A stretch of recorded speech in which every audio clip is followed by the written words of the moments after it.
just need a little bit more of your love.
자, 항해술 10문제 풀이 해보겠습니다.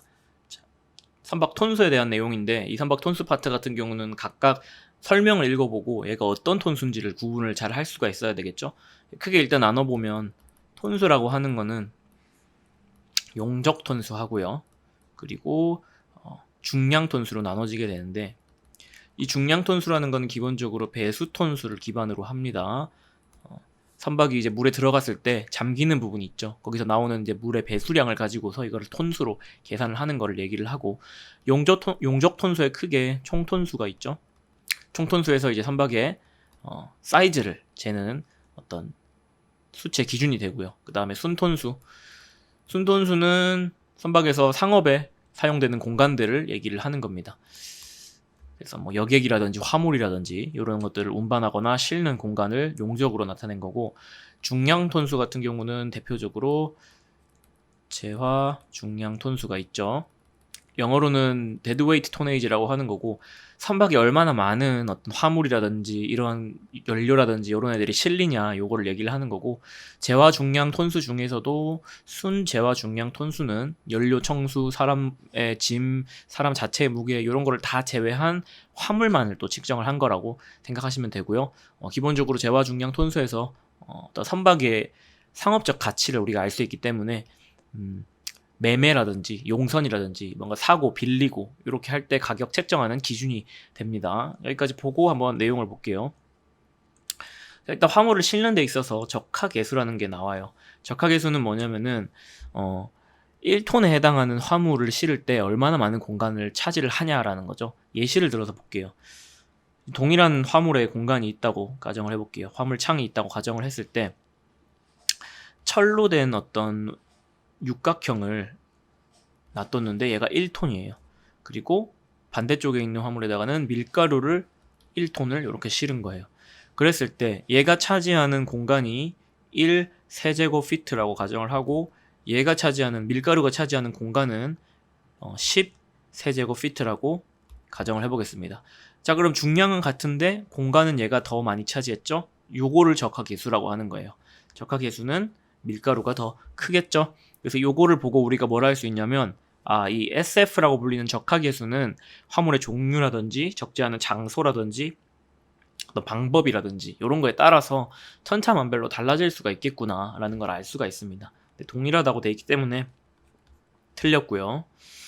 그 다음에 재화중량 톤수 아까 매매하고 용선의 기준이 된다 했고요. 그 다음에 순톤수, 입항세, 톤세, 여기 검사 수수료라고 돼 있는데 이 부분이 검역 수수료로 바뀌어야 됩니다. 자, 이 부분 같은 경우는 좀 암기가 필요하겠죠. 운하통학료 산정 시 사용되는 톤수가 있죠. 운하톤수라고 하고, 대표적으로 저기 남미 쪽에 파나마 운하 통과할 때 가격을 책정을 해야 돼요. 돈을 내야지 통과할 수 있는데 그때 기준이 되는 톤수라고 보시면 되고, 수에즈 운하 톤수는 말 그대로 수에즈를 통과할 때 가격 책정하는 데 쓰이는 기준 톤수라고 보시면 되겠습니다. 그래서 두 가지가 맞고요. 정답이 3번이 되겠네요. 레이더의 선수 휘선이 화면상에 표시되지 않게 하는 장치 혹은 기능은 돼 있는데, 보통 이제 레이더 화면을 이렇게 우리가 보면 둥그랗게 돼 있잖아요. 그리고 선박이 레이더 화면 중간에 있고 선수 휘선이라는 게 이렇게 있습니다. 나의 레이더가 지금 향하고 있는 방향이 어딘지를 화면상에서 보여주는 선이라고 생각을 하시면 되는데, 제가 수에즈 운하 통과할 때 운하 도선사들이 타요. 배마다 다 도선사들이 타게 되는데, 특이하게 이집트 도선사들은 항상 요 선수위선을 꺼달라고 하더라고요. 제가 처음에 이제 선박 승선한 지 얼마 안 됐을 때는 어떻게 끄는지를 몰라가지고 이게 꺼지는지도 몰랐어요. 그래서 막 헤맸던 기억이 나는데, 이 헤드라인 오프라는 기능을 쓰면 얘를 이렇게 제거를 할 수가 있는 거죠. 이렇게 없앨 수가 있습니다. 그래서 그런 기능을 헤드라인 오프라고 말을 하는 거입니다. 그래서 정답이 1번이 되겠네요. 무선 방위 측정기의 오차 중 전파가 도전율을 달리하는 경계를 통과할 때 굴절되어 생기는 오차를 무엇이라고 하는가? 자, 무선 방위 측정기 중에 뭐 RBN, RG 이런 게 있었는데, 어쨌든 이렇게 육지가 있고 송신국에서 이제 전파를 쏴요. 선박이 여기 있을 수 있고 여기 있을 수 있고 여기 있을 수도 있죠. 이런 식으로 이렇게 전파를 쏘게 되는데, 이렇게 쏠 때 전파가 육지 위를 지나다가 바다 위로 옮겨가죠. 그러면은 도전율이 다른 경계를 넘어간 거예요.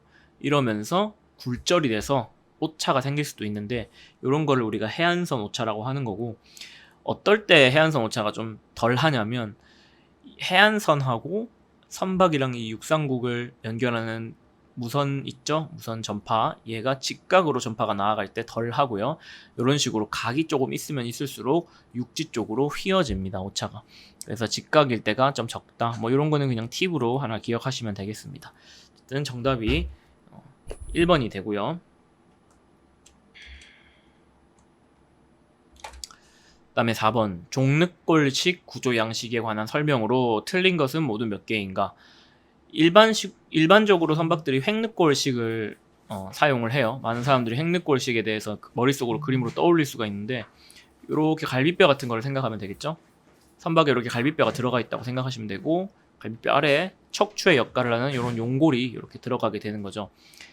자, 이거를 횡늑골식이라고 하는 거고, 횡늑골식 같은 경우는 튼튼하고 그리고 또 굉장히 간단해요, 만드는 자체가. 그런데 이 튼튼하게 하기 위해서 횡립골을 좀 많이 깔아야 되기 때문에 굉장히 무겁다라고 하는 단점이 좀 있습니다. 근데 반면에 종늑골식은 어떻게 생겼냐? 늑골이 말하자면은 종방향으로 이렇게 깔리는 거예요. 종방향의 철판이 이렇게 쭉 선박에 깔리는 거죠. 그려볼게요, 한번. 이렇게 깔리고 여기에 있고, 또 여기에 또 깔리고, 이렇게 쭉 깔리고, 여기에 또 깔리고, 이런 식으로 생긴 거예요. 좀 그림을 제가 이상하게 그렸는데, 어쨌든 앞 뒤 방향으로 이제 뼈가 깔린다고 생각을 하시면 되는 거고, 얘 같은 경우에는 가볍습니다. 무게가 더 가볍기 때문에 좀 날렵하게 배를 만들 수가 있는데, 어떤 단점이 있냐면 얘들이 말하자면 정면에서 보면 이렇게 늑골이 깔리는 거잖아요. 그러면은 이런 구멍 사이사이에 공간이 생기죠. 일반적인 컨테이너 같은 경우에는 저런데 이제 이 공간을 사용을 할 수가 없죠. 근데 이제 광석 같은 경우에, 아니면은 기름 같은 경우는 돌멩이라든지 액체가 이 사이사이로 잘 들어갈 수가 있습니다. 그래서 이런 부분들을 조금 감안을 하면은 얘가 어떤 컨테이너에 사용이 되는지를 알겠죠. 그래서 광탄석 이런 거에 사용이 된다. 읽어보니까 종늑골식은 구조가 간단하고 건조하기 쉽다, 중량이 많이 나간다. 아까 처음에 설명했던 횡늑골식의 설명이 되겠네요. 틀렸고요. 나머지 부분 다 종늑골 설명이 맞습니다. 아무래도 종방향으로 깔리는 뼈대가 있기 때문에 종강도 확보를 할 수가 있고, 유조선 등에 적합하다. 아까 이런 빈 공간을 기름이 들어갈 수 있기 때문에 유조선이 사용이 많이 된다 했죠. 돌출된 부분이 많아서 공적이 생겨 유조선이나 광석선에 적합하다. 맞죠? 자, 요건 하나 기억해 두세요.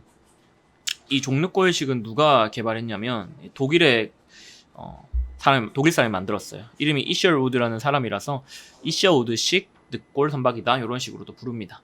그리고 여기에 일반적으로 깔리는 이런 늑골이라든지 위에 있는 보 같은 것들을 설치를 할 수 없기 때문에 특수한 형태를 갖는 특설보라든지 특설 늑골을 설치를 하죠. 그래서 정답이 옳지 않은 거 1개, 2번이 되겠네요.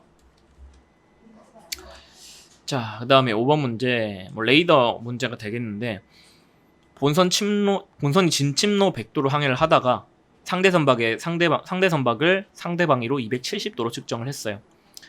그러면은 그 선박의 진침로는 어떻게 되냐, 진방위는 어떻게 되냐, 이걸 물어보는 건데, 이 설명으로 그냥 하고 말로 읽으면 좀 헷갈리거든요. 그래서 그림을 꼭 그려서 이런 거는 푸는 게 좋습니다. 일단은 방위를 한번 표현을 하기 위해서 동서남북을 이렇게 그려보고요.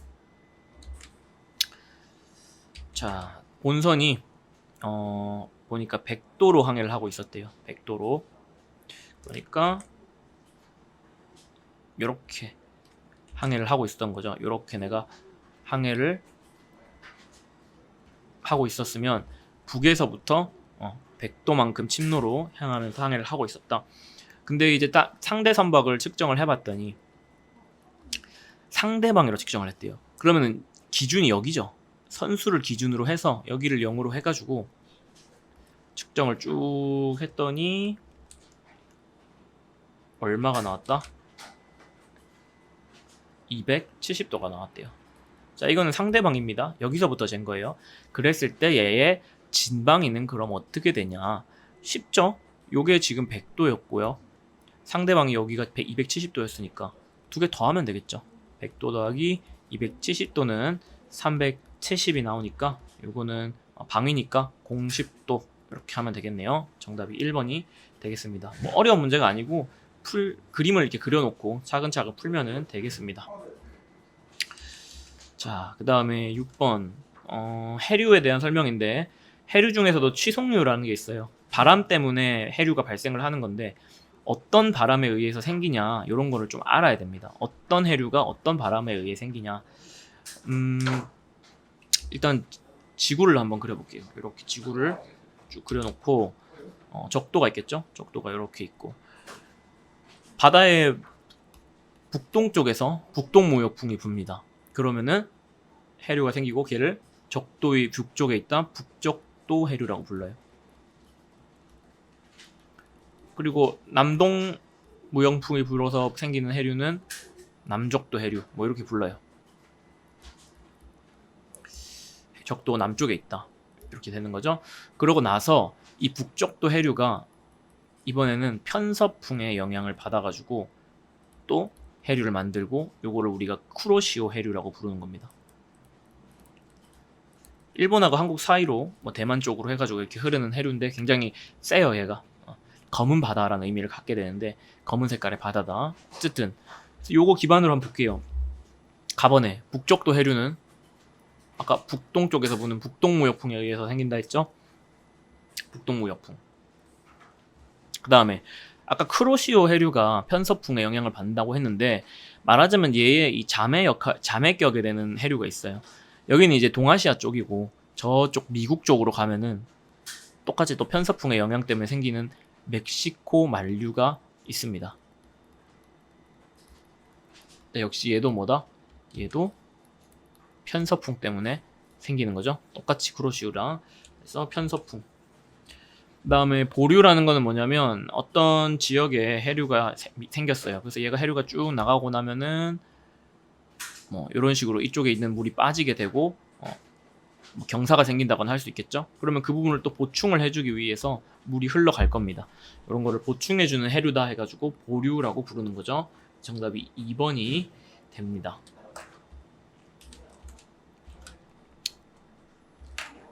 자, 다음 중 옳지 않은 거, 항해 기초 부분에 나오는 부분인데요. 지구 중심을 지나는 구 대권 맞죠.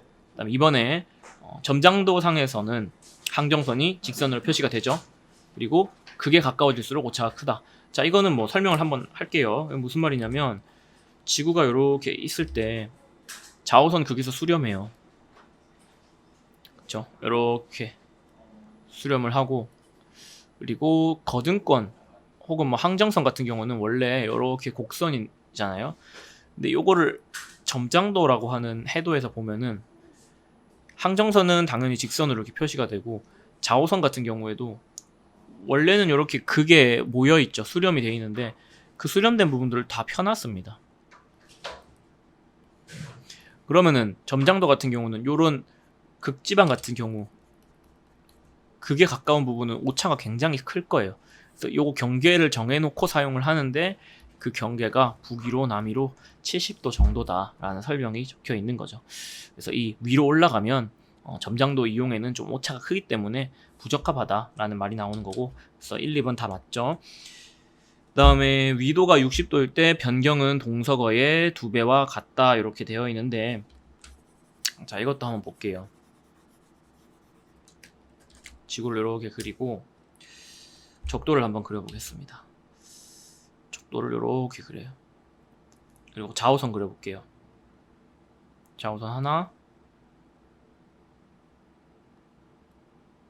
좌우선 하나. 좀 제가 어이구 다시 안 돌아가지나? 자, 어쨌든 다시 그려볼게요. 에이, 지구를 그리고 적도 그리고 좌우선 하나, 그리고 좌우선 하나, 이렇게 그리게 됐을 때 딱 우리가 알 수 있는 게 뭐냐면, 요 위에 요 거리하고 여기 적도에서의 거리가 다르죠. 극에서 저위도, 즉 적도로 내려가면 내려갈수록 요 좌호선과 좌호선 사이에 크기가 굉장히 많이 나요. 그쵸? 그래서 점점 내려가면은 점점 커지고 그 최대값이 적도 위인데 그 역직도에서 측정하면 크고 위로 올라가면 작아진다는 거죠. 근데 올라가면 올라갈수록 점점 작아지다가 어느 순간이 되면 이 거등권 위에서 측정한 동서거가 적도에서 측정한 이 길이의 변경의 2분의 1이 되는 순간이 있어요. 그게 위도 60도라고 보시면 되겠습니다. 지금 그림에는 뭐 2배 차이가 나지 않는 걸로 보이게 되는데 여기라고 할까요? 그러니까 요 동서거보다 적도 위에서 측정한 변경이 2배 더 크다는 거죠, 길이가. 그래서 이 3번은 맞고 이 60이라는 숫자를 암기를 하셔야 됩니다. 그 다음에 같은 좌우선상을 항해할 때 동서거는 항정과 같다라고 되어 있는데, 동서거의 정의 동과 서의 방향으로 이동한 거리인데 좌우선 위를 항해하면은 남북 방향으로 항해를 하게 되기 때문에 동서거는 항정과 같은 게 아니라 0이 되겠습니다. 정답이 4번이고요. 그 다음에 8번 옳지 않은 것만 먼저 일단 보겠습니다. 이 부분은 자, 달이 좌우선을 통과한 후에 고조가 될 때까지 걸리는 시간. 자, 이게 무슨 말이냐면 지구가 이렇게 있고 달이 지구 주위를 뺑뺑 돌아요. 달은 인력을 가기 때문에 달이 한번 지나가고 나면 그 달이 지나간 좌우선이 있는 부분 있죠. 여기는 해수면의 높이가 올라갈 거예요. 고조가 생기게 되는데 달이 이렇게 지나가는 거를 정중이라고 하거든요. 정중하자마자 바로 고조가 생기는 게 아니라 조금씩 시간을 가지고서 올라갑니다. 그런데 걸리는 시간이 뭐라고 부르냐? 그 걸리는 시간을, 그거를 우리가 고조 간격이라고 부르는 거예요. 아시겠죠? 근데 여기 보니까 고조시라고 돼 있는데 고조시는 정확한 시각 얘기합니다. 고조가 발생하는 시각, 예를 들어서 12시 35분이다, 11시 정각이다, 이런 것들 얘기하는 거고, 이 부분이 고조시가 아니라 고조 간격이 와야겠습니다. 정답이 4번이 되겠네요. 자, 그 다음은 선박안전법상 AIS, 선박 위치 발신 장치라는 게 있죠. 요거 제가 메이플 스토리 얘기를 했었어요. 캔버스 학원에서 실강생들한테는 메이플 스토리 하다 보면은 게임 캐릭터 이렇게 클릭할 수 있잖아요. 여기 딱 클릭을 하면 옆에 정보창이 뜹니다. 이 아이디, 레벨, 친밀도, 길드, 아이템도 볼 수 있고, 말하자면 이 선박 버전이라고 보시면 돼요. 해도에 수많은 선박들이 이렇게 있는데 내가 딱 한 선박을 클릭하면 그 선박의 속도, 침노, 선의 각속도부터 시작해서 싣고 있는 화물의 종류, 목적항, 출발항, 사람 타고 있는 숫자, 이름, 국가까지 다 나옵니다. 이게 AIS인데 이 수많은 정보들을 크게 정적 정보랑 그리고 동적 정보와 마지막으로 항해 정보로 나뉘어요. 정적 정보, 말 그대로 고정되어 있는 정보이기 때문에 선박 재원이 많이 나옵니다. 선명이라든지 콜사인이라든지 MMSI라든지 이런 바뀌지 않는 내용들 나오게 되고, 동적 정보는 계속 바뀌는 거, 선속이라든지 침로라든지 아니면 위치라든지 이런 것들이 계속 나옵니다. 실시간으로 업데이트가 되는 거죠. 그 다음에 항해 정보는 이제 항만마다 달라지는 거라고 이해하면 좋아요. 목적항 이런 거, 그리고 화물 종류 이런 거 항만마다 달라질 수가 있겠죠. 그리고 흘수도 항해 정보 들어갑니다. 흘수라고 하는 거는 실시간으로 계속 진짜 이게 지금 11m, 0.5cm냐 11m냐 요거 정도까지 나누는 게 아니라 출발할 때 선박이 흘수를 이렇게 측정을 하는데 이게 화물량에 따른 흘수죠. 그걸 이제 입력을 합니다. 항해 정보란에다가. 그래서 요 세 가지를 기억을 하셔야 되고, 자, 동적 정보 같은 경우는 자동으로 보통 업데이트가 되는데 수동 입력도 가능하고요. 항해 상태에 따라서 자동 입력이 된다 했죠. IMO 넘버는 바뀌지 않는 정적 정보에 해당합니다. 물론 선박이 국적이 바뀐다든지 선주가 바뀐다든지 어떤 이유에서든 재원이 바뀔 수 있는데 그럴 때는 수동으로 입력을 할 수 있기 때문에 바뀔 수는 있지만 일반적으로는 정적 정보로 보는 게 맞고, 그 다음에 선박의 흘수 같은 경우는 항해 정보라고 했죠. 항만마다 실는 화물의 양이 다르기 때문에 바뀌는 정보다. 그 다음에 선박의 목적항은 정적 정보가 아니라 항해 정보라고 했습니다. 그 다음에 흘수도 동적 정보가 아니라 항해 정보라고 했습니다. 그래서 미음과 비읍이 틀려서 정답이 2개, 3번이 되겠네요. 자, 마지막 문제 한번 보도록 할게요. 일단 이 부분은 보자. 지구를 이렇게 그려보겠습니다. 여기가 극이에요. 극지방. 극지방이고 거등권들이 극지방 중심으로 해가지고 동심원처럼 이렇게 있겠죠. 그리고 가장 바깥에 있는 이 부분 같은 경우에는 적도가 될 거예요. 적도가 이렇게 되는 거고. 자, 일반적으로 우리가 항정선을 따라서 항해를 하게 되면요, 선박이 어떻게 이동을 하냐면 이렇게 휘어져서 항해를 해요.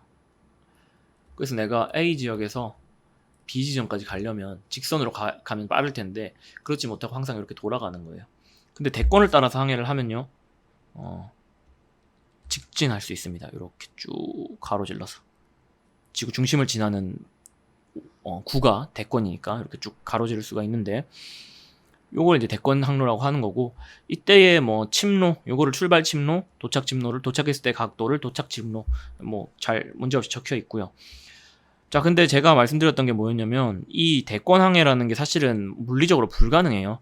선박이라는 게 특정 침로를 계속 유지하면서 갈 수밖에 없기 때문에 선박은 계속 요 곡선 같은 항정선을 계속 그릴 수밖에 없어요. 그래서 항정선을 계속 그리되 될 수 있으면 대권을 따라갈 수 있게끔 변침을 계속 해줘야 됩니다. 항정선 여러 개를 이어서 대권 하나를 비슷하게 만든다고 보면 되겠죠. 자, 그러면 이 변침은 몇 도마다 해주냐라고 했을 때 여기에 이렇게 경도가 새겨져 있을 거 아니에요. 적도에 눈금이 말하자면 새겨져 있는 거죠. 요게 10도가 바뀔 때마다 5에서 10도라고 생각을 하시면 되겠습니다. 변침점은 경도의 5에서 10도마다 설정한다. 맞죠? 자, 그 다음에 정점은 뭐냐? 내가 이렇게 대권을 따라서 항해를 하다가 보면은 가장 극에 가까운 지점이 있을 거예요. 고緯도가 있을 건데 요런 거를 정점이라고 얘기를 하는 겁니다. 이걸 벌텍스라고 하죠. 그런데 두 점을 지나는 대권 위에서 위도가 가장 적은 지점이라고 되어 있는데 큰 지점 혹은 높은 지점이라고 바뀌어야 되겠습니다. 정답이 4번이 되겠네요. 여기까지 하도록 하고요. 수고하셨습니다.